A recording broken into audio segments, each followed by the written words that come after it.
What you're looking for, you can find it here on the Hope TV. What you're looking for, what you're looking for, you can find it here on the Hope TV. What you're looking for, welcome to the Hope TV.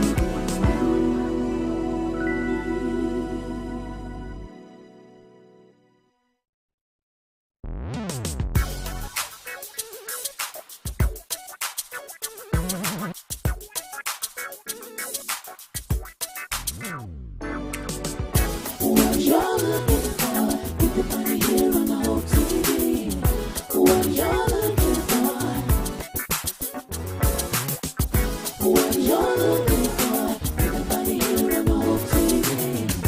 What you're looking for,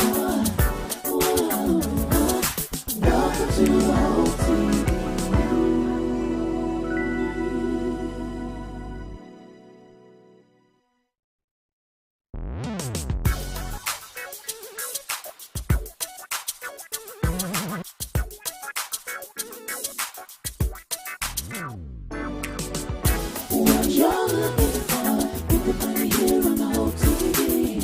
What you're looking for, welcome to the Hope TV.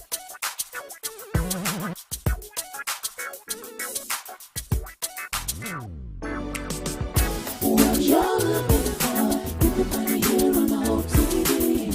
What you're looking for, what you're looking for, you can find it here on the Hope TV. What you're looking for, what you're looking for, you can find it here on the Hope TV. What you're looking for, welcome to the Hope TV.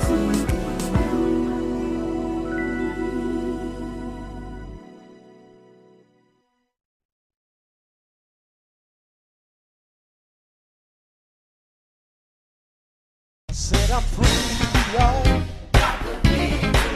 Set I'm free, y'all.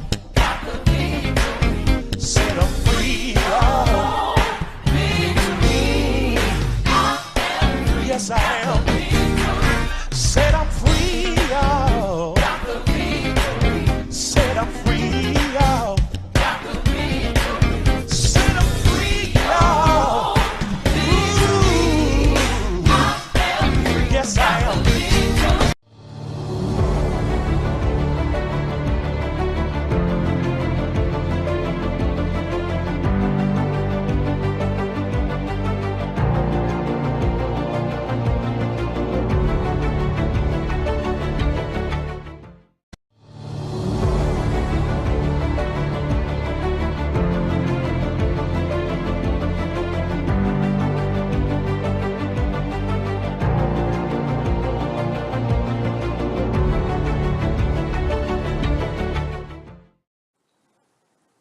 Well, good morning, good morning, good morning. Hey, this is the day the Lord has made, and we're here to rejoice and be glad in it. I'm so excited and so ecstatic that you've tuned in to the Hope TV to get another daily dose of hope. So excited to have you here with us here at Hope TV, where our aim is to present entertaining faith. And so we count it a privilege and an honor and a blessing, really, that you take time out of your busy Fridays to share with us here today at Hope TV. We try to bring inspiration daily and entertaining faith. And so I appreciate you for being a part. It's exciting. It really is that we have a privilege just to exchange in a world that desperately needs hope, that desperately needs inspiration. I count it a joy, really, and an honor that you be tuned in today. And so thank you, everybody who's tuned in, everybody who's tuned in. Blessings to you, and I pray that you're well. Listen, we made it to the last Friday of January already. I mean, man, it seems that we just brought the new year in, and here we already made it to the last Friday. And that's exciting, and thankful to all of you who just been surviving and making it and getting through the difficult moments. And we're here, and right on the brink of another month, getting ready to enter into month number 2 of 2022, and certainly that's a privilege and a blessing. So I'm thankful to all of you who've been rolling and rocking with us here at Hope TV, and we're here for Morning Dew and Deeper Dive Tuesdays, Thursdays, and Friday. Of course, today's Deeper Dive, and so we're going to close this Friday, the last Friday out with a Deeper Dive, and I want you to drop me a line and let me know the city and the state and the country from whence you're viewing. We take your viewership very, very seriously here, so I want to hear from you. Drop me a line. Y'all go ahead and drop a line. Let me know the city. Let me know the state. Let me know the country. We thank you so very much. Blessings to you, Tina, from Fort Valley, Georgia. Appreciate your viewership and your consistent support. Drop us a line. Let us know the city, state, and country. And while you're watching, go ahead and share this link with somebody. Let them know that Hope TV is on the airways, a deeper dive. We're going to go deep this morning, and I'm excited about it. And missed you on last Friday. I was traveling last Friday. I had to go to a conference in Phoenix, Arizona. Shout out to Dr. Terry Mackey and the great people of the Pilgrim Rest Church out in Phoenix, Arizona. I was part of their virtual conference last week, their hybrid Fresh Rain conference, and so couldn't do Deeper Dive last week live because I was on a flight headed to Phoenix. And certainly I thank God for safe travels out to Phoenix, to and from, and so I prefer to do these. So sometimes, it happens, but I'm grateful that I'm back with you this week, and so blessings to everybody who's here. Last week also was my brother's birthday, so shout out to my brother Corey on his birthday. Back blessings to you, Pastor Cecilia Garrett. Honored to have you with us. What a blessing. Good morning to you as well. Appreciate you being a part today, and means a lot. So drop me a line, everybody. Drop me a line. Y'all come on in the room. Come on in the room and get this daily dose of hope. So let me know the city and the state and the country. Tag a friend. Let them know that we're on live. Let me know when you're Connecticut. Okay, absolutely. Absolutely. I've been in Connecticut a few times, Bridgeport. I've been to Yale a couple times. So beautiful, beautiful place in Connecticut. Indeed. Y'all drop us a line. Let me know the city, state, country from which you're viewing. Everybody, drop me a line. Y'all get on the horn. Get on the horn. That's right. A fruitful Friday. I love it. Y'all come on in the room today. Come on in the room and let me know where you're watching from. Y'all come on in this room today, so y'all can come on and get this daily dose of hope with us. We're gonna have a great time today. It's gonna be a great time of conversation, and it's gonna be exciting. So I look forward to y'all coming on in the room and talking to me today. Everybody who's on, those who are watching on all the different formats. YouTube is on as well. So I need everybody to come on in the room. Come on in the room. Facebook, y'all come on in the room as well. And let me know where you're watching from. Let me know where you're watching from. All right. I need everybody to let me know where you're watching from. I want to see you. I want to hear you. All right. Blessings to it's cold in Bridgeport. Yeah, it's cold here too. Celeste Burrow, blessings to you from King George, Virginia. Blessings to you. Sean Allison, blessings to you this morning. Blessings, Sean. Appreciate you for being a part today. Daisy Tyler, blessings to you. Good morning, St. Louis, Missouri. Blessings. So we got Fort Valley, Georgia, Bridgeport, Connecticut, St. Louis, Missouri. We got King George, Virginia. And so what a blessing. Everybody who's here today. The gang is coming in. The gang is coming in. Bridgeport, Connecticut, Fort Valley, Georgia, St. Louis, Missouri. The gang is all here. King George, Virginia, Bridgeport. And Bridgeport is a nice city. Bridgeport, Virginia. Bridgeport, Connecticut. Bridgeport, Connecticut. Blessings to y'all. So glad y'all are here, and I'm thankful to everybody for being a part. And while I'm on this, I'm gonna let you know that I will be here live tonight. And Tom Lyon from Victorville, California. There he is. Tom is in the room today from Victorville, California. Blessings to you, Tom. Glad to have you with us from Victorville, California, Tom. Thank you for your support. And again, I want to thank everybody for tuning in and thank everybody for indulging me last week when I was traveling out to the West Coast to preach in a conference last Friday. So that's why I couldn't be here with you live last Friday, and I missed one day this week. I think one to do because I was in the conference here live too. So I, try to do. I prefer to do these live rather than pre-record them, so I can engage and exchange. But to that end, if you're watching through a platform that will allow you to subscribe, to like, to comment, or to share, please consider doing so now. Go ahead and subscribe, like, comment, share. Help us get the word out right now. When you subscribe, that blesses us and helps us to leverage the platform to grow even more.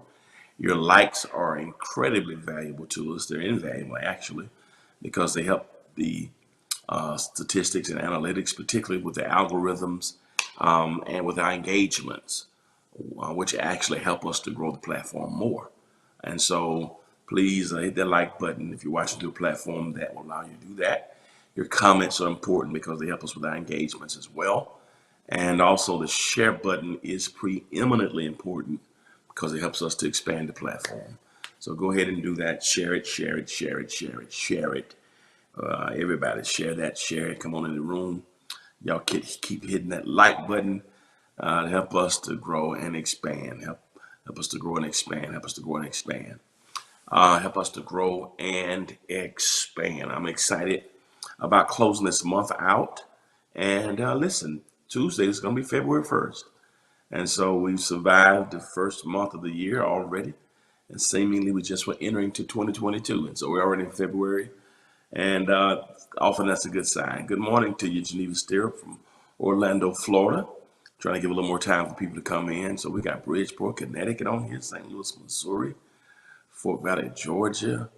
We got Orlando, Florida, Bridgeport, Connecticut, King George, Virginia, Victorville, California, Fort Valley, Georgia, Orlando, Florida. So excited to have everybody here with us.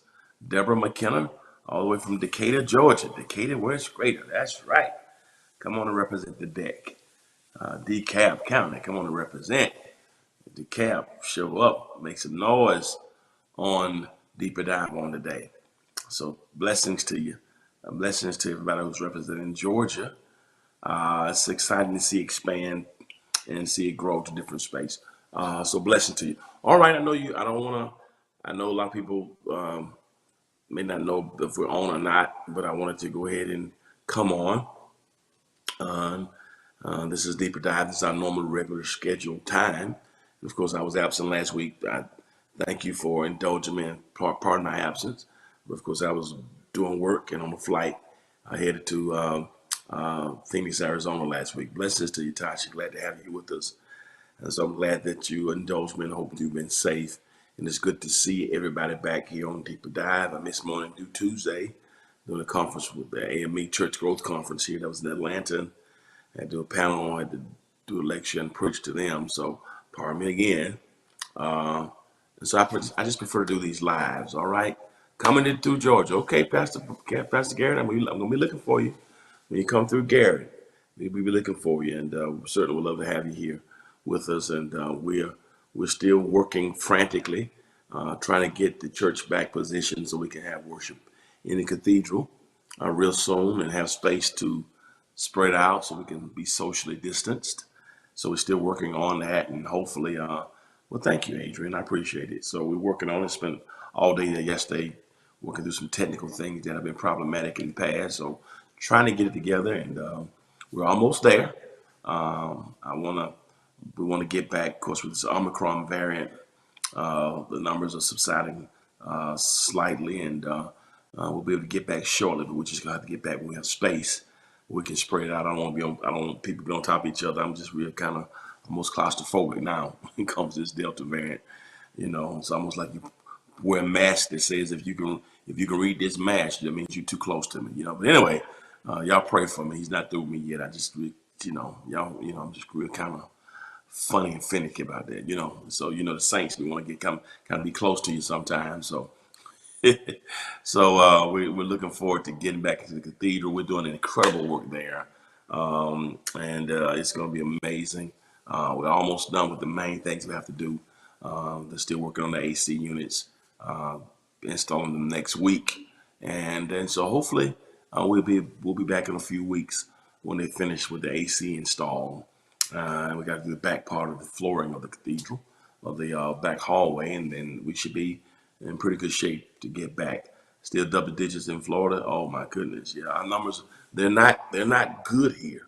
Subsided a little bit, but we're hoping that maybe by March we'll be in a position, but we're still watching it. We want to be positioned. I want to be ready to go back the 1st of February. Of course, that's not going to work, but we're looking maybe to go back in March. But again, we're still watching the numbers, but we can't go back to our atrium. We got to go back in the cathedral when we go back, so we have room spread out, so people can be 6 feet apart. And so we're doing everything we can to keep people safe. And so we need your prayers. We need your prayers. Pray for us here. Pray for your pastors everywhere. We're trying to make the decision. Some have already gone back and they've done well, and but I've been very, very cautious here. And we did a taping a few weeks ago, back at the end of last year, and a few people ended up with the COVID variant, and so that just like, well, we need to shut this down for a minute because 4 or 5 people on the team ended up with COVID, and one person contracted it, brought it to one of our recordings, our productions, and so I just don't like that. I don't like. So pray for us. Thank you, Pastor Gary. I appreciate it. So we can. I don't like that. I don't want to be a super spreader event. So, and people not taking it seriously. Put the mask on. I'm tired of it too. And yeah, somebody said we're gonna all look like raccoons when we take these masks off, perhaps. But at least we'll be some safe and alive raccoons. So if your face is discolored through the mask when we come through it, just go to Florida and sit in the sun all day, right? Yeah, that's right. You can read. If you can read my mask, you're too close. If you can read what's on. That's what I'm going to. I'm gonna write something on this. If you can read this on this mask, you're too close. I'm gonna write it. I'm gonna write on my mask when we go back. All right. I wore 2 masks on the plane last week. I had blues on, look like Michael Jackson too. So, but anyway, thank you everybody for everybody. I want to get into our lesson for today. We've been talking about God, and we talked about Thomas Aquinas. Absolutely, you got to wear it properly. People are tired of it, but we're still in the pandemic. It's a lot of things we don't like to do, but you just got to do them, right? All right, just to stay safe. All right, many of us don't like going to the dentist, but you need to do it, right? I don't like some of the things I do, not to go get my exams now, but you got to do it, right? So it's just a part of it. All right. Um, we talked about proofs of God's existence in our last time sharing, and today we're talking about. I want to talk about the knowing God and the revelation of God, and how can God be known. And so that's going to be our lesson today. It's kind of it piggybacks somewhat on the proofs. We talked about we talked about nature last week. We talked about the cosmological argument, the teleological argument um, of Aquinas. That's what we talked about. And knowing God through nature. We talked about that. Cosmology. We talked about that. I hope y'all watched that. I know I dealt with it 2 weeks ago. I don't know what they played last week in my absence, but the proofs of God's existence. And we talked about how you can look at nature and cause and effect, causation. Some of you were here. Remember, we talked about that. We went through it. Had a pretty good study on that. So this is almost an addendum to that, but a little different. So it's a pretty heavy study, but it's good. I'm going to try to keep it real simple, but it's a great study. So we're talking about knowledge of God, natural and revealed. And the main question about the knowledge of God that's very important. It's really philosophical too. So this is theology and somewhat philosophy, which was my major, of course, in undergrad, philosophy and religion and philosophy. I want to look at this from how can God be known? How can God be known? The knowledge of God. How do we know God? We talked about how the world and the earth and the constellations show who God is. We dealt with those arguments with the teleological and cosmological arguments. Some of you were with us on that. And so I want to kind of piggyback somewhat off of that. And how can God be known? How can I know God? How can we know God? naturally and through the revealment. The next slide is, so the question that we have to ask today in light of knowing God, and so many philosophers have given insight on this, and I was too many to name. And here's the first thing. Here's point one that's very powerful. How can God be known? That's a deep question. How can God be known? And one of the things I love about um, the Christian faith is we believe in what's called self-disclosure. That's a term that is unique to theology. That is included in theology relative to God. Many have talked about the self-disclosure of God. What does that mean? What does that mean? That means that God self-discloses. That God self-discloses. That's self-disclosure. What is that? That means that God chooses to be known. That's one of the first things that makes our faith different, is that we believe that God chooses to be known. That's powerful. You may think it's simple, and it is simple, but yet it is complex. That the God of the universe chooses to be known. And so God chooses to be known. And not only does God choose to be known, so God's desire is to be known. God makes the choice to be known.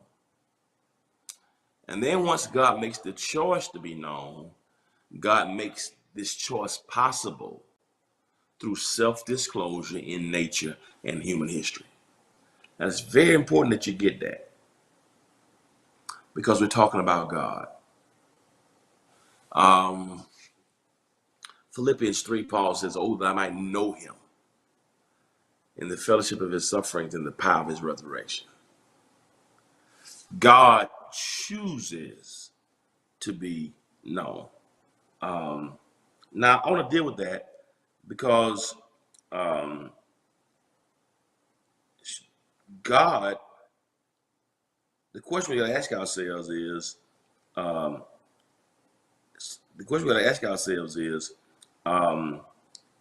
can God be known? Can we know God if God doesn't self-disclose? Pretty heavy. Can we know God if God doesn't make the choice to be known? Now, let me deal with that right quickly. If God doesn't make the choice to be known, you can't know him. If God does not self-disclose, there's no way we can discover God. We could not encounter God unless God made the choice to self-disclose. If God wanted to, it's almost hidden self-disclosure. It's almost I think Blank's Pascal called it the hiddenness of God. So there is a hiddenness of God, while simultaneously there is a self-disclosure. I probably should put that in your notes. So on that one aspect, we got the hiddenness of God. The hiddenness of God. When I was a boy, we used to play hide and seek. Sometimes we call it back home hide and go seek. Y'all remember that game? When you with your friends and somebody's got to put their hands on their eyes and they count to 20 or count to 10. And when they put their hands on their eyes, they count to 10. Then when they finish the line, they'd say, well, when they finish counting, ready or not, here I come. And then what you were supposed to do, you're supposed to go and hide, right? And if they caught you or tagged you, you became it, and you had to be the one to go and count. hide and seek. We call it hide and go seek. Hide and seek. Hide and go seek, we just call it.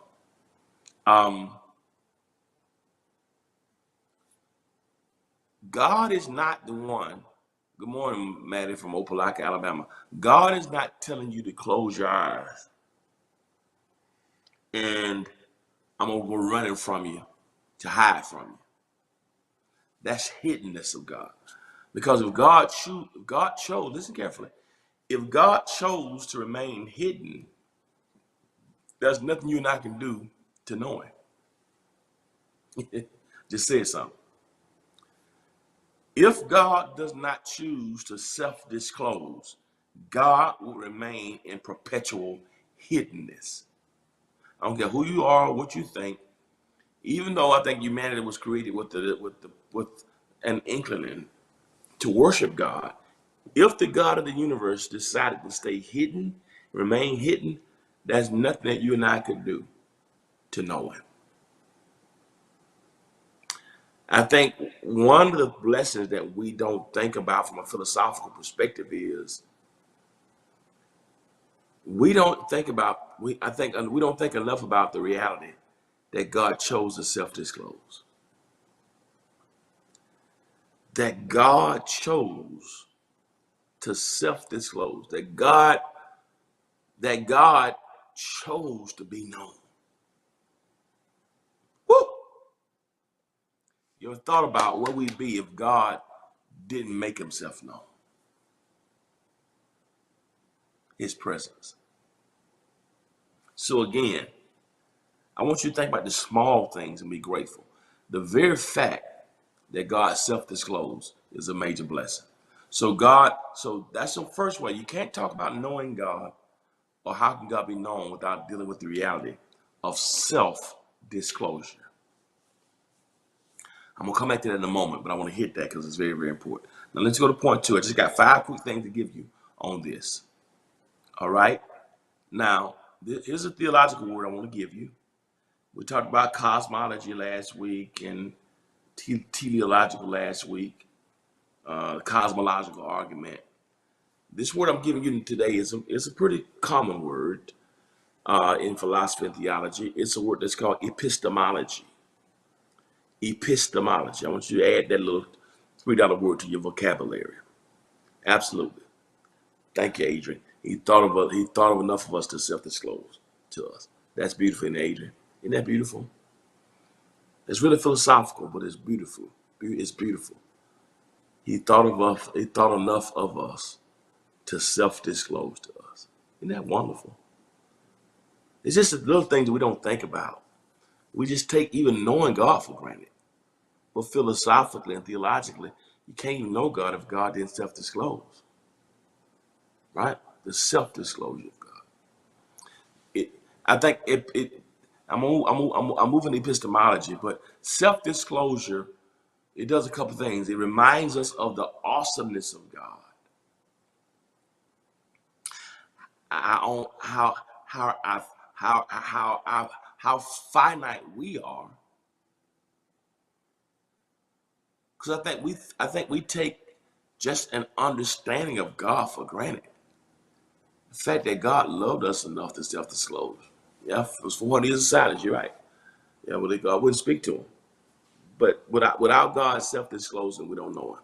All right? Now, here's epistemology. It is a theory of knowledge, and it deals with methods, validity, scope. Okay? Epistemology is the investigation of what distinguishes justified belief from opinion. So we're having an epistemological conversation here. For those who believe in God, that's a matter of epistemology, right? In other words, is your thoughts of God, my thoughts of God, are they opinion or are they or is it justified belief? Knowledge, the methods, validity, scope. Epistemology is the investigation of what distinguishes justified belief from opinion. Do you have opinions about God? Or is your belief justified? Is that belief justified? Now, people can have opinions about your belief, but I got reasons. I got a justified belief. Okay, it may not be fact to you, but my justification for believing in God, I got justification for believing in God. If somebody asks you, why do you believe in God? The question I would ask you, would you give them opinion or would you give them a justified belief? How do you justify your belief in God? That's a deep question. If somebody says, do you believe in God? Well, I got an opinion about God. No, no, no, no, no. How do you justify, say, I know God, God knows me. How do you justify that belief? I'm not saying you have to justify it to others, but I think to yourself, to ourselves, we need to know, why do I believe in, what is my belief in God? Upon what justification do I base my belief in God? Is it because of church? Is it because this is how I was brought up? Um, I think a lot of people who say they have belief in God is really opinion. Because sometimes opinions don't have to be justified. People just can say people have an opinion of you. There are people who don't like you, never had a conversation. Sometimes people don't like you because they heard somebody else say something. There are people who don't like me who never had a conversation with me and just look at you or heard somebody else and they form their preconceived notions. There are people who watch you that you, work, and the people who watch you that think you're arrogant. Don't know you the most you're humble. You down to earth. They don't know that, but they form opinions without any justification. It's possible to have an opinion of something. You know, there have been people I just didn't like. You know, it's like, why do you don't like them? What have they done to you? There's something about them. There's something in my gut. Well, I think that's not necessarily. I mean, it's one thing to have discernment about somebody, and that makes sense. But discernment should probably make you avoid somebody. But just, I don't like them. Something about them is funny, right? That makes sense because that sometimes that's the Holy Spirit. But in other cases, people just don't like you for no reason. No, they can't tell you why. Nothing you done to them. Nothing about you. Just don't like you. That's the opinion. But when you have some beliefs about people that are justified, that's a different level. And as it relates to God, there's a difference between opinions about God and justified belief in God. And so epistemology is the theory that helps us to study the methods, the validity, the scope, and it helps us to decide the difference between justified belief and opinion. So my question to us, to all of us today, from an epistemological perspective, is this: do you have more opinions about God? Are you connected with God because of opinion? Or are you connected with God because you have some justified belief? I think that's the conversation that we need to have, that everybody needs to have, that your beliefs in God, you ought to be justified for yourself. This is why I believe in God. I believe in God because of this. I believe in God because of that. You ought to have something that you can discuss. We ought to have that says, this is why I believe in God. So I'm not talking about my opinions. I'm not giving you an opinion. Belief in God should be based upon, praise God, Geneva, praise God. Belief in God should be based upon opinion. Belief in you and I belief in God should be based on some justified belief. You have opinions about God or justified belief in God. And that conversation is called epistemology. That's the noun, epistemology. The verb is epistemological, right? So this is an epistemological conversation. And that's philosophy too. So it's knowledge. So it's epistemology. All right. What is opinion? What is justified belief? I want you to think about that. Am I connected to God that good because I got opinions? So will I live my whole life praying to God based because of opinion? Because here's the thing. I think a lot of us have fallen in love with the idea of God. We believe in the idea of God, but not the reality of God. I talked about that a couple weeks ago. Um, the the opinion of God, the opinion of God is interesting. Justified belief in God is where you get impact. Opinion of God will make you talk about it.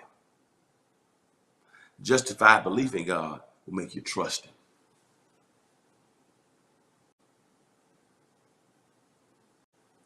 Opinion of God can sometimes make you say hallelujah when you get your way.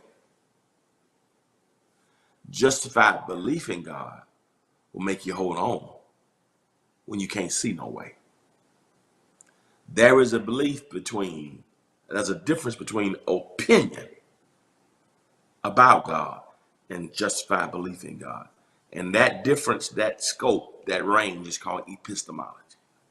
And so we're having an epistemological conversation today to challenge us all about God. Am I opinionated about God? Or do I have a justified belief in God? I hear you, Geneva, you preaching. I believe in God because I'm a sinner. He died. Go ahead and preach on this Friday morning. Help yourself. All right? So this is epistemology. I want y'all to get that word. That's an epistemology, an epistemological conversation. All right? So we talked about, number one, self-disclosure. That's it, Tina. Opinion to make you talk about him. Justified belief to make you trust him. So self-disclosure is the reality that the only way we can know God if God self-discloses. And God did that through nature and human history. So if God doesn't self-disclose, I'm coming back to that in a moment. Two, epistemology. It's the second word I want you to get. How can God be known? Epistemology. And how do we determine the difference between opinion and justified belief? Adrian, that's it. There's a difference between knowing through intimate personal relationship experience. Y'all on it this morning.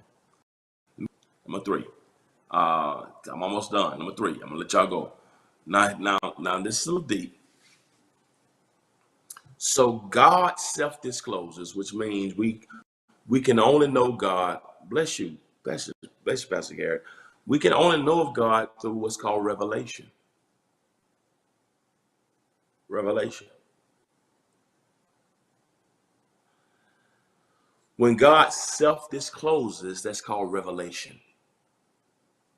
Revelation. Revelation. Every time God self-discloses, that's revelation. When God self-discloses himself, that's revelation. So we can know God through revelation. That's when God reveals God's self. God will reveal God's self through revelation in reliable and specific ways. Revelation. God will reveal himself. Okay? Now here's the problem. Not the problem, but here's a nuance to that. When God gives you revelation, revelation of God doesn't mean that self-revelation of God is total. Pretty heavy there. What does that mean, Dewey Smith? That means that God will give you revelation about God. But the revelation that God gives you about God is a self-revelation that is not total. What does that mean? God will reveal some things about God, but God won't reveal everything about God. Here's the reality. How can God be known?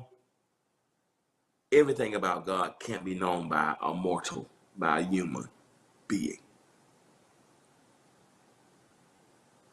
As much as we know about God through revelation and self-disclosure, simultaneously there's some things about God we don't know and won't know. Now God can give more revelation, right? Self-disclosure is revelation. Whenever God self-discloses, that's revelation. But it's not total. What does that mean? That means that we will never know all there is to know about God because God doesn't self-disclose everything. Y'all with me? So everything about God is not disclosed. Now, and so I think that's a great point because what that does is it keeps us in a position of humility because nobody knows everything there is to know about God. All right?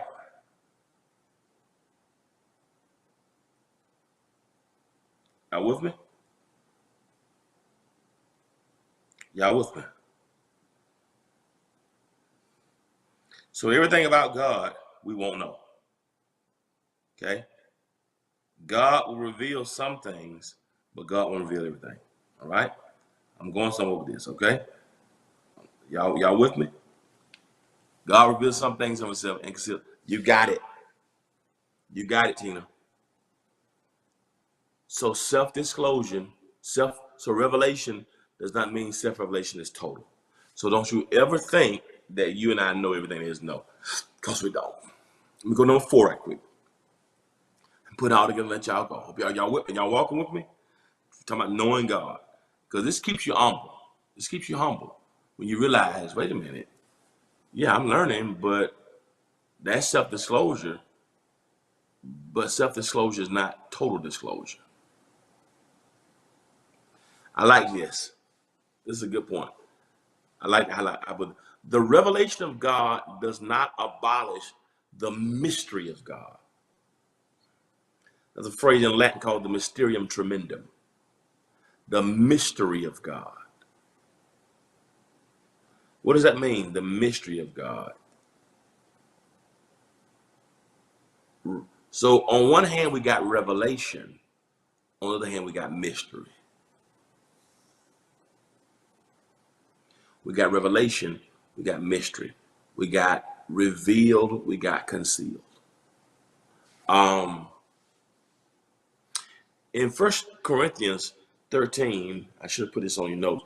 Paul says something like this. We see through a glass darkly. We see through a glass darkly. What does that mean? Paul is saying some things that we can't see. Now, this is the apostle who went to the third heaven and saw stuff was not lawful for him to utter. But he said, behold, we see through a glass darkly. He said, we know in part and we prophesy in part.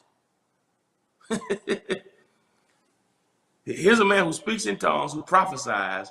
He says, but my knowledge is in part. We know in part and we also prophesy in part. So all the stuff that has been revealed to us is still in part.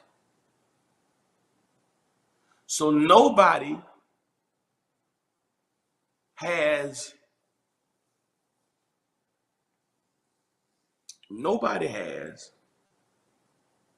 total disclosure. Some of us may have seen God and have more experiences with God and have more maturity in God.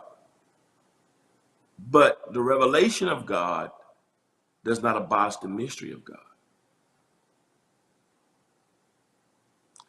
And here's where it gets difficult for us.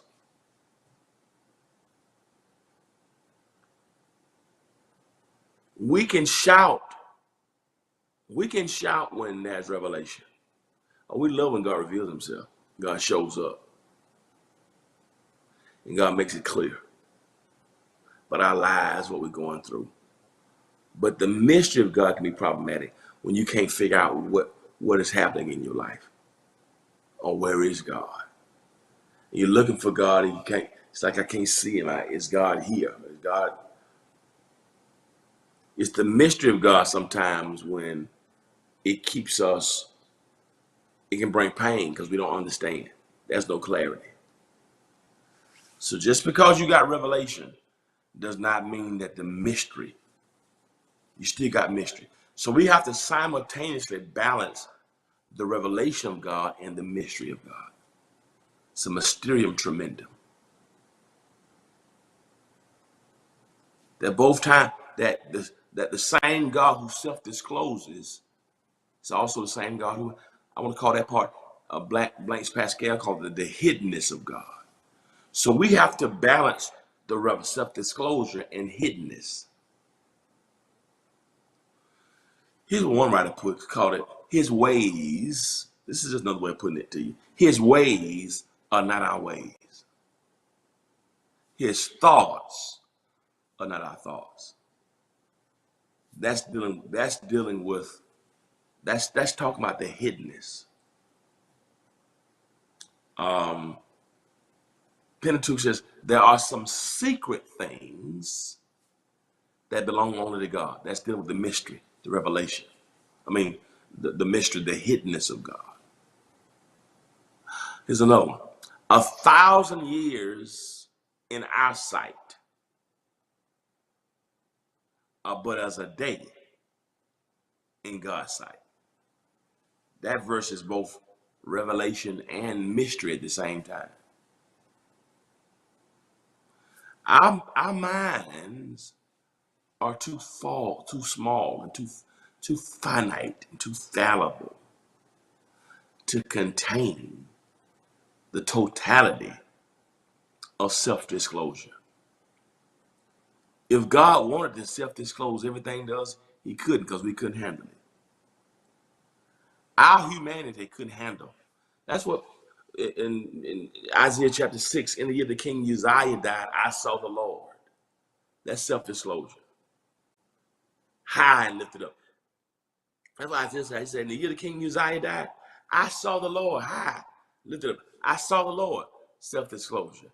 High and lifted up. Then he says, and his train filled the temple. I saw him, but I only saw the train. You know, when a woman gets married, she has the long dress, and the back, the part that flows in the back is called the train. That's the imagery there. Isaiah says, I didn't see all of them. I didn't see the whole dress. God just put the train, and the train of his glory filled the temple. I couldn't get it all. Just the train. That's the mystery. So it's really self-disclosure and mystery at the same time. He said, I saw him, that's revelation, but I only saw the train of his glory. I couldn't see all of it. That's mystery. What a beautiful passage. My uncle Uzziah died, and God disclosed himself to me. I saw the Lord for the first time. Self-disclosure. God revealed himself to me when my uncle Uzziah died, but I only could see the train of his glory. I couldn't see all of it. Something about him is still mysterious. God's whole glory couldn't penetrate the temple. The temple itself couldn't contain the totality of his glory. Woo! So even in the house of God, the temple of God, the place where God supposedly resides and inhabits, the temple was too mortal. The temple was too peripheral. The temple was too circumferential to handle the totality of the glory of God. The whole earth is full of his glory, but the whole earth does not contain the magnitude of his glory. That's what the cherubim said in Isaiah. The whole earth is full of his glory. That's it. That's Eddie Touche. I should have known you on here. So we got mystery and revelation at the same time. It's the mysterium tremendum. That's it. And the mystery, the revelation is something that brings celebration. The mystery can bring frustration.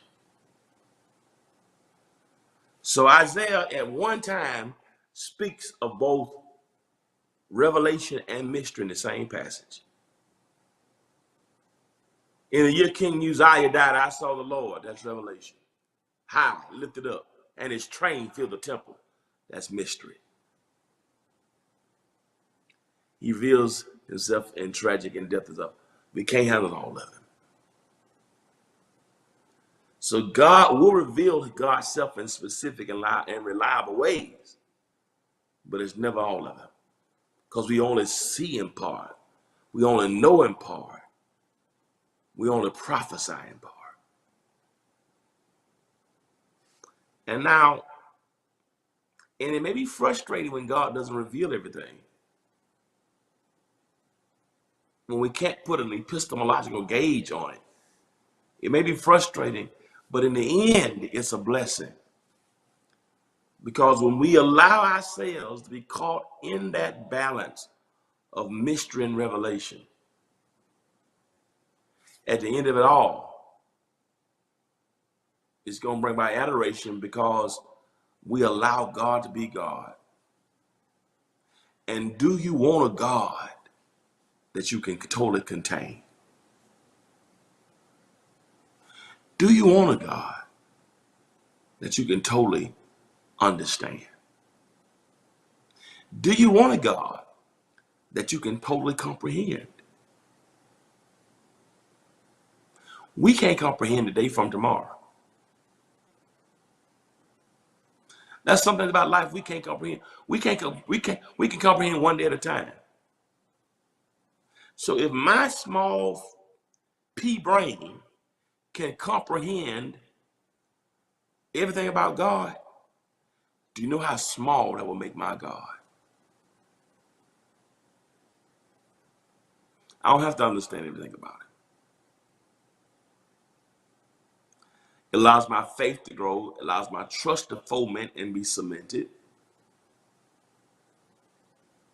Because if I understood all about him, then I would be just like him. That's right, Sarah. He wouldn't be God. So as frustrating as the mystery is, the moments when God does not self-disclose.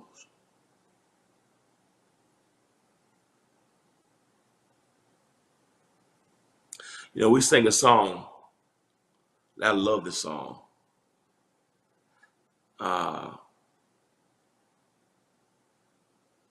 We'll understand it better by and by.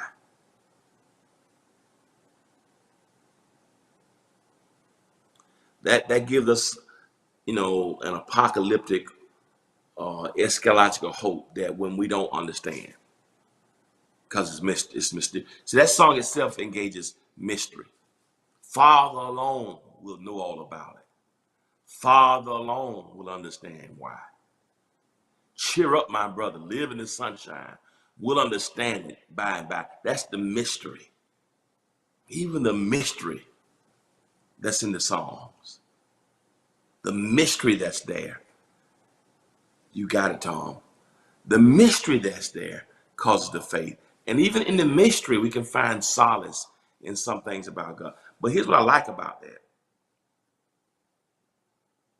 You know, the question I ask ourselves often is, when we get to glory, will we want to understand it? You know, by and by, when the morning comes, all the saints of God together will tell the story of how we'll understand it better by and by. Will we understand everything we face? I'm not sure when we get there we'll be concerned about understanding back over here. Maybe when we get there we'll understand why we persevered. But what I do love is the songs don't say him better. We'll understand him. We'll understand. I don't think we'll ever understand him in totality. Him meaning God. Can we understand it? Perhaps. Perhaps. But him, that's mystery. So you got what's called revelation and what Blaise Pascal called the hiddenness of God. It's revelation, it's the mysterium tremendum, it's both. We serve a God of both revelation and mystery. And sometimes we don't know which side of the track God, because the only time we get revelation was when God decides to self-disclose. That means you can be in a relationship or working with somebody and you think it's good, and sometimes revelation is painful So God will self-disclose, let you know this person ain't no good. And even the severing of that relationship was self-disclosure. It was God revealing himself. God will reveal himself. God will give you revelation about people, about issues. So God showing you a person, who that person is, was really self-disclosure of God. It was revelation. Revelation is not just God popping out the sky and you getting goosebumps. Revelation is God giving you discernment about something. That's revelation. Often God shows you himself by showing you somebody else. If God shows you somebody else for who they are that you didn't know, because here's reality. Let me be honest with you. Let me just be honest with you to make this clear. Human beings are both revelation and mystery.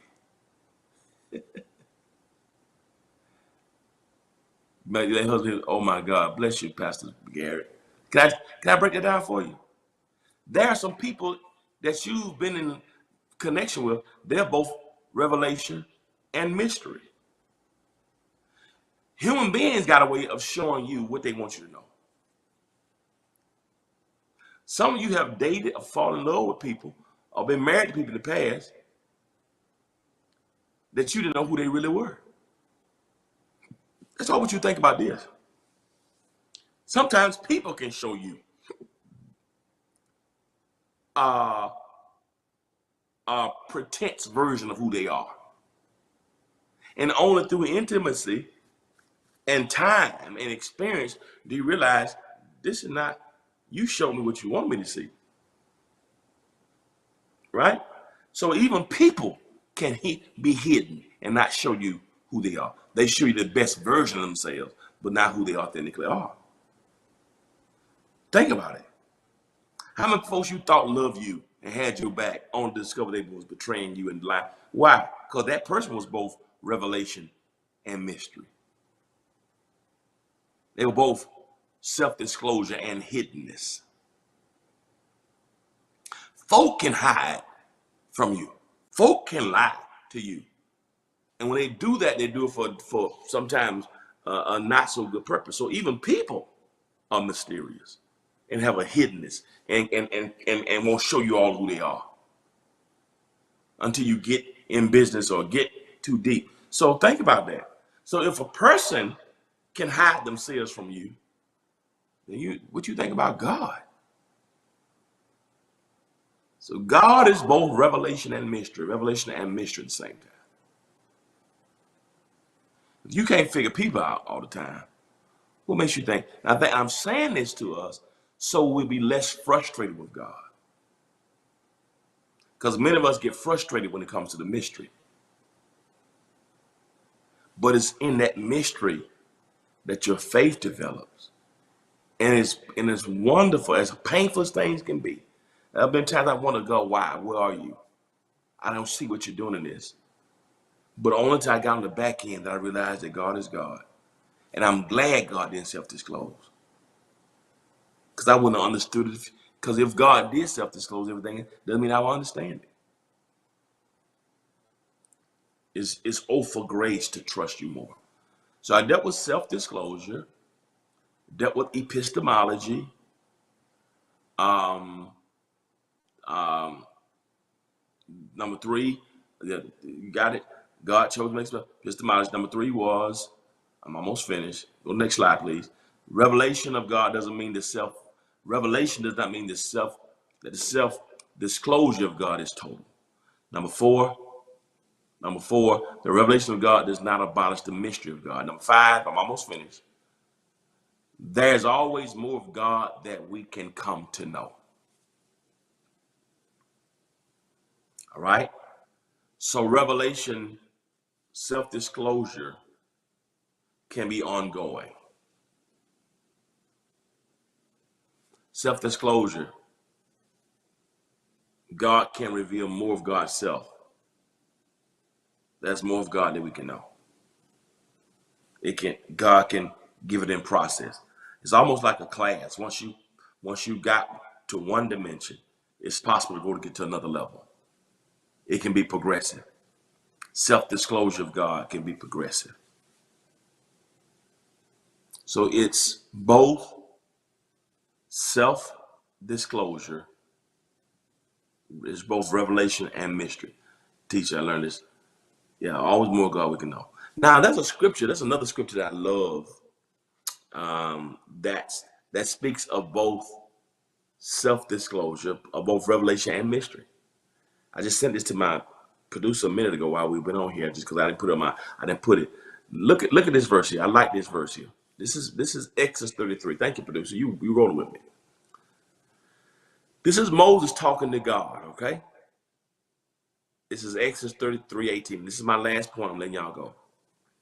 And Moses said, I beseech thee, here's Moses talking to God, show me thy glory. Moses is asking for revelation. Moses is asking for self-disclosure. Show me your glory. Now, I've been walking with you, show me your glory. You've been talking with the bush, show me your glory. He said, and I will make all my goodness. Here's what God said, all right? He said,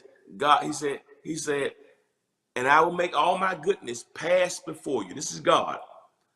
God says, okay, I'm going to let my goodness pass before you.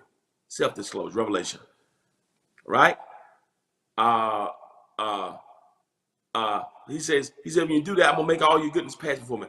This is Moses talking. I'll proclaim the name of the Lord before thee. I'll be gracious to whom I'll be gracious, and will show mercy on whom I will show mercy. Right? And here's what God said. The Lord said to his God speaking. God speaking now. God says, Moses, thou canst not see my face. Moses, I can't show you my face. For there shall no man see me and live. Mystery. Moses wants self-disclosure. Moses wants revelation. God says, look, bro, Moses, if I show you this mystery, I'm going to have to kill you. You can't see, and this is really it's really an anthropomorphism. God is saying, you can't see me at my core, my face. God don't have a face in the Old Testament. But what he's saying to Moses is, you can't see me up close. You can't see me, you can't see the totality of my image. Because nobody can see that. He said, nobody can see me and live. Moses said, you know what you're asking for. Because if I disclose this mystery to you, I got to kill you. Because I'm holy. You can't handle it. If I showed you this mystery, your head will explode. Because we're on two different frequencies. Your mind can't handle why folks lie on you. You still trying to figure out how certain people got elected to be president. You don't know why you fell in love with that girl. You don't know why you gave that guy your phone number. You look at yourself and you still wonder why you did certain things yourself. You still look at yourself like, why did I do that? You look at your own life and say, man, how did I get myself in this situation? So Moses, how you think you're going to see my face and understand it, and you can't even understand your own self? How you going to figure me out? And that's some things about yourself are still mysterious. You don't know why you act certain ways. You're trying to figure me out, and you can't even figure your own self out. So I tell you what, you can't see me. So I tell you what I will do though, Moses. The Lord said, behold, there is a place by me. And thou shalt, what I want you to do, go over there, Moses, and stand up on that rock. And when you stand on that rock, Moses, I'm going to have some self-disclosure, some revelation. It shall come to pass, I'm going to self-disclose. I'm going to let my glory pass you by. I'll put you in the cliff of a rock. And I'm going to cover you with my hand while I pass by.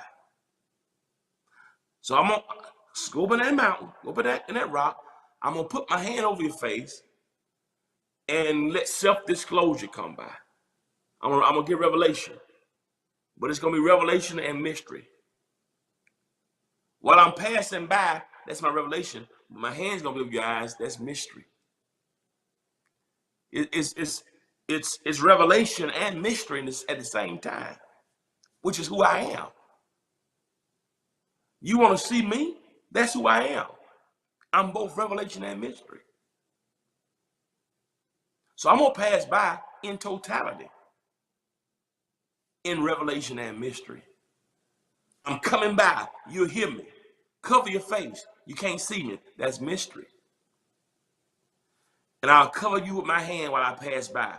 And then I'm going to take my hand away. And thou shalt see my back parts. I'll show you the train like I did Isaiah. That's revelation. But my face shall not be seen. That's mystery.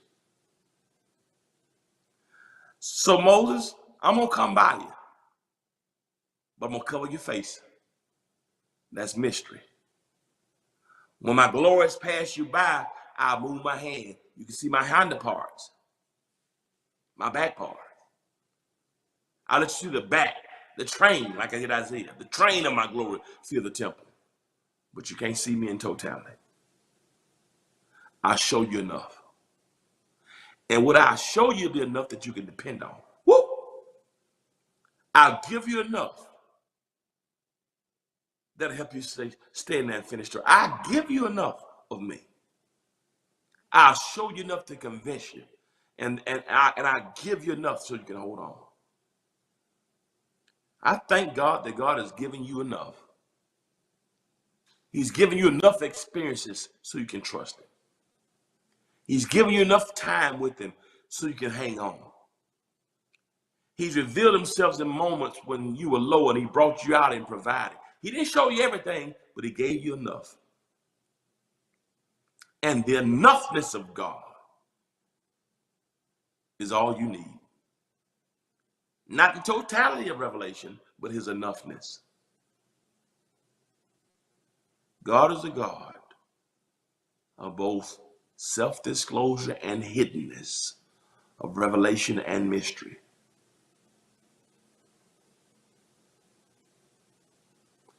And when God does reveal,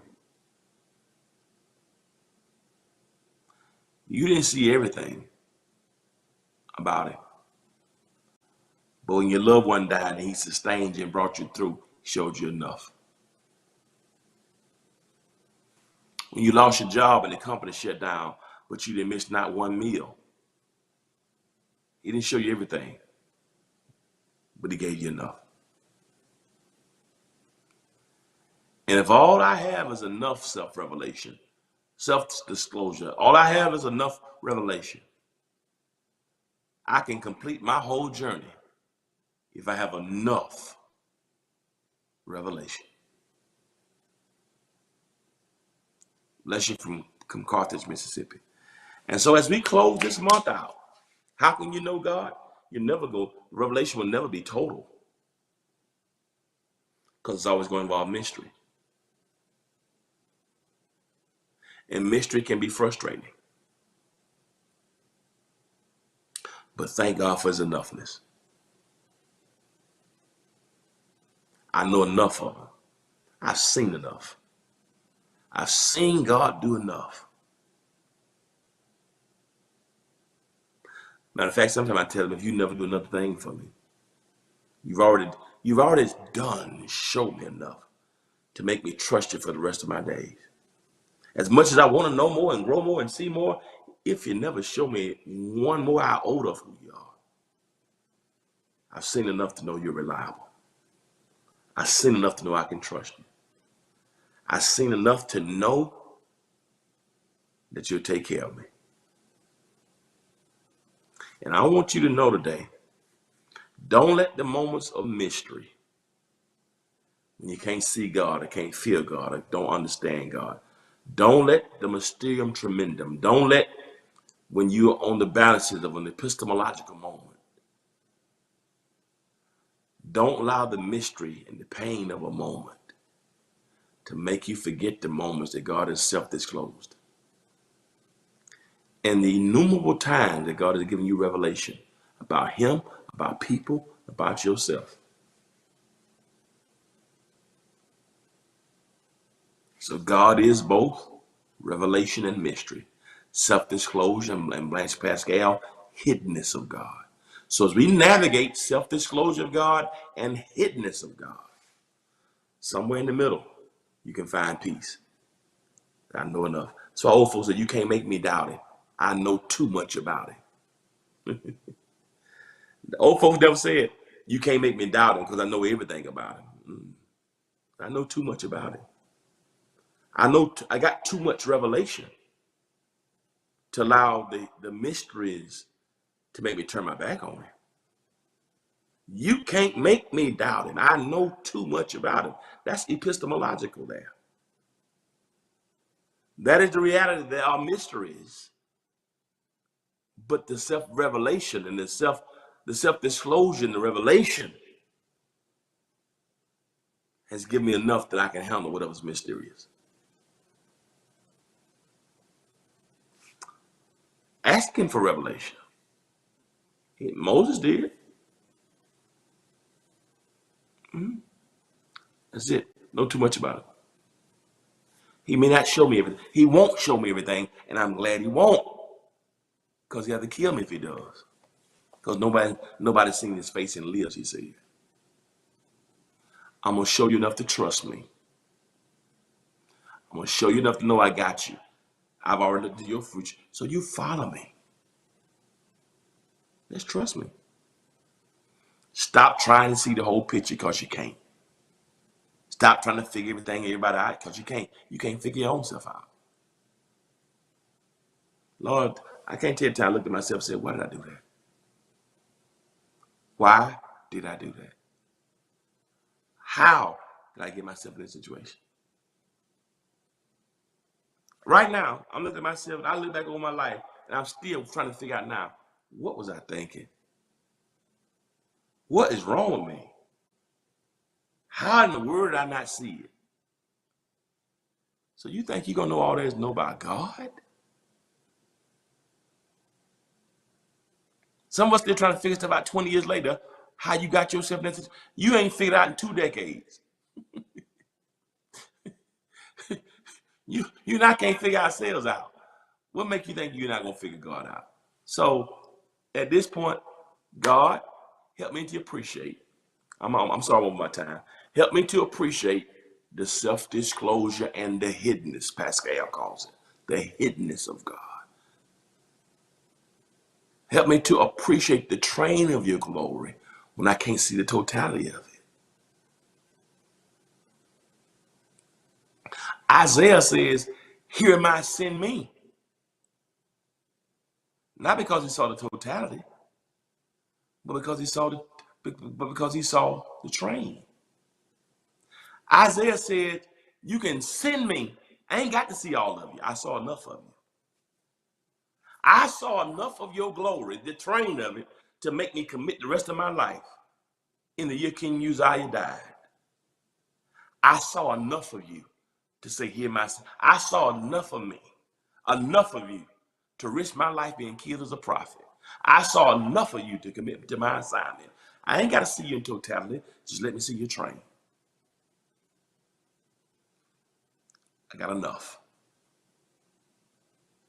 Problem with you and I, we let the mystery, we let the hiddenness blind us to the moments of revelation.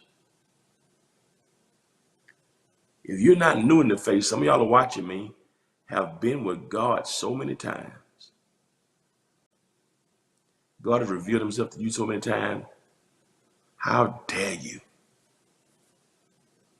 How dare you forget about the train of his glory that he's revealed? Because you're mad because you can't get the totality of his glory. So help me appreciate both mystery and revelation. Give me enough. And your enough the enoughness of revelation of who you are. Moments you showed up, moments you reveal yourself, moments you revealed others, moments you revealed things to me, moments you provided, the moments you healed. Should be enough. So I believe in God not because of opinion. Let me get epistemological for a moment. I believe in God because I got enoughness. I've seen the train too many times. Don't need the totality. I've seen the train. I'm not worried about the mysteries unless he want to reveal them. Just keep disclosing what you want me to know. All right, I love y'all. I'll be back tonight for Friday Night Live. I gotta let this go because I'm just getting started. I just gotta quit this one because I was just getting warmed up. I couldn't get to my lesson, and I told you I ain't never stopped this. I ain't never finished the sermon. I just had to quit. This is just my introduction. But anyway, I love y'all.